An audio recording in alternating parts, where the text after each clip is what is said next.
Right, we're now on to par 3 of Smithy's over 100 golf courses in a year today. Still Tuesday the 5th of October. We're still at Crieff Golf Club. We've just played the 9-hole, the Dornoch course, and now we're walking about 20 yards to the tee now for the 18-hole Ferntower course. So this will be course number 168 now, and the wind's got up quite a bit.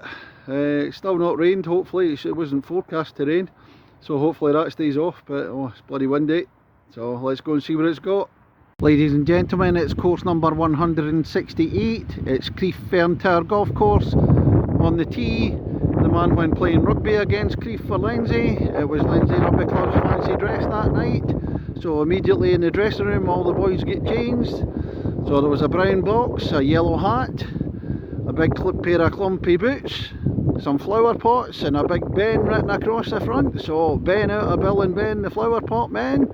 It's quite easy to impersonate him after a few beers anyway. From Kirkintilloch in Scotland, Smithy! It's a shot down to the second green at Crieff Ferntower. It's 370 yards, par 4.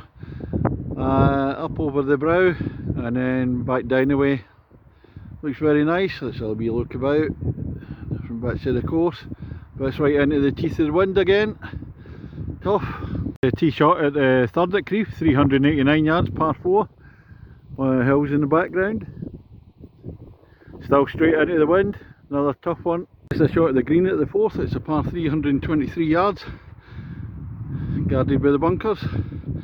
When I pitch my balls in, I'll turn right round. There's a tee back down there. We don't like uphill par 3s. When you can't see the green, you can just see the flag. But green's nice. It's a shot down 5th at Crieff. 524 yards. It's par 5. It's going to slightly go fade round to the left. Once you go all that distance down there. A wee closer look. Nice hole. After a big long par 4 7th, this is the 8th. It's a much shorter one, 279 yards.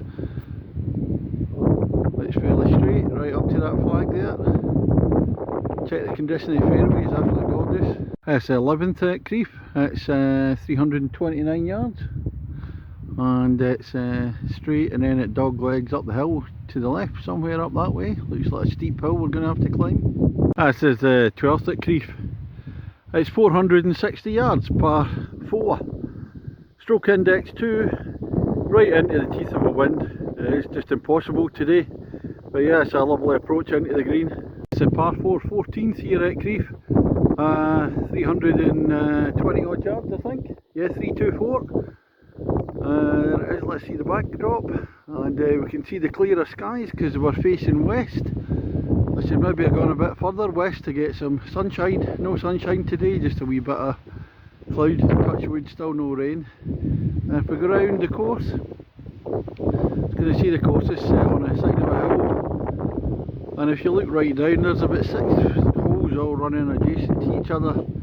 They even take into account the 9-hole courses at the bottom of the hill, and it runs the same way.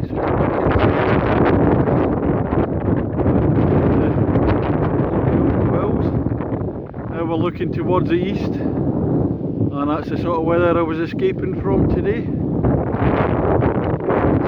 Get ourselves back round, back face the sunshine. It's a tee shot down 15 at Crieff from an elevated tee. It's going to go dog leg round to the right, 367 yards, par 4. The 17th at Crieff, 129 yards, normally is, par 3.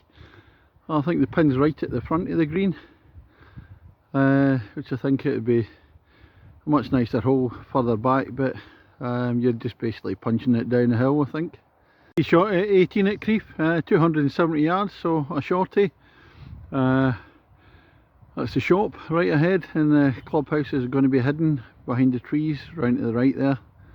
That's me just finished an 18 at Crieff Ferntower course. A kind of mixed bag really. It's got me a bit puzzled.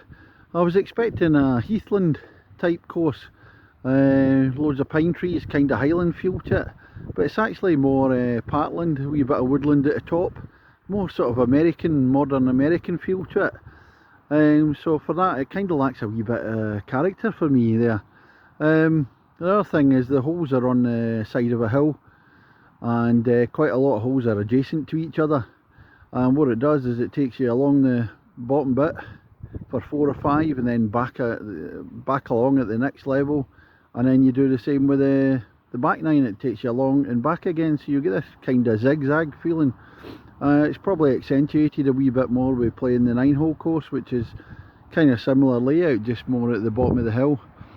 But in saying that, there's loads of fantastic individual holes when you're playing them. Some of the greens are absolutely terrific. Fairways are defined immaculately, definition's incredible. So it looks really good that way. As it's playing into the greens, the shape of the greens is tremendous. So for me, the other wee bit, as I said, the par 3s, there's 4 of them. 3 of them are uphill, which just doesn't suit me at all. I don't like them. And the 4th one turned out a wee bit plain. It all depends where the pin position is. It's basically you're just punching it downhill if the pin position's not at the back to give you a challenge. But some of the holes, the par 5s, the 3 par 5s are all excellent, and nearly every other hole is excellent in its own right.